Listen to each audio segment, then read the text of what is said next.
السلام علیکم ورحمۃ اللہ وبرکاتہ۔ امید کرتا ہوں کہ آپ سب خیریت سے ہوں گے۔ اللہ عز و جل آپ سب کی تمام پریشانیوں کو دور فرمائے۔ آج آپ کے لیے ایک ایسا وظیفہ لے کے آیا ہوں جو کہ نبی کریم صلی اللہ علیہ وآلہ وسلم نے بذات خود اپنے ایک صحابی کو عطا فرمایا۔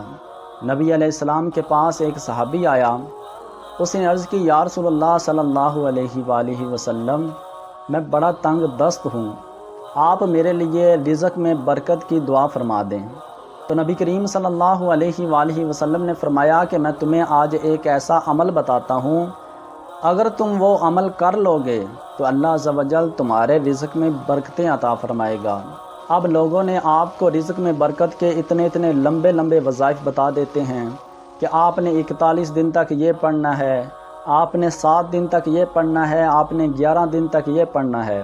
لیکن قربان جاؤ، نبی علیہ السلام نے اپنے پیارے صحابی کو ایک بہت ہی پیارا عمل بتایا، اور نبی علیہ السلام نے فرمایا، اے میرے پیارے صحابی، اگر تو یہ عمل کرے گا تو اللہ عز و جل غیب سے تمہیں رزق عطا فرمائے گا، تمہارے پاس اتنا رزق آ جائے گا کہ تمہیں پتہ بھی نہیں چلے گا کہ اللہ عز و جل تمہیں کہاں سے رزق عطا فرماتا ہے۔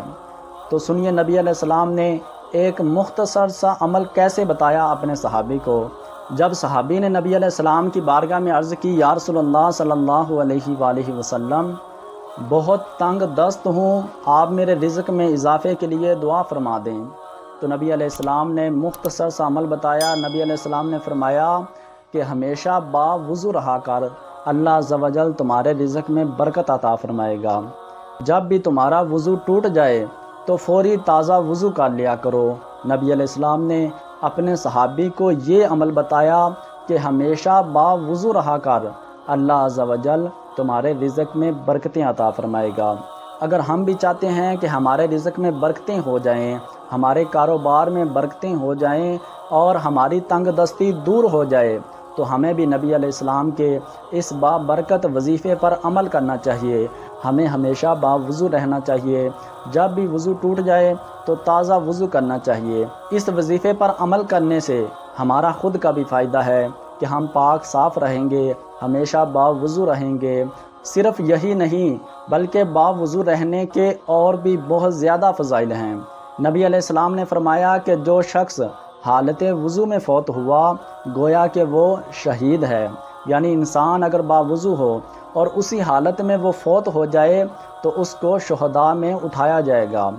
تو اسی لیے ہمیں بھی چاہیے کہ ہم ہمیشہ باوضو رہیں، اس سے ہمارے بھی رزق میں برکتیں ہوں گی اور اللہ عز و جل غیب سے مدد فرمائے گا۔ اگر آپ کو ویڈیو پسند آئی ہو تو چینل کو ضرور سبسکرائب کریں۔ آپ کو اس طرح کے وظائف اور اسلامک ویڈیو میرے چینل پر ملتی رہیں گی۔ اللہ عز و جل ہم سب کا حامی و ناصر ہو، آمین بجاہ النبی الامین۔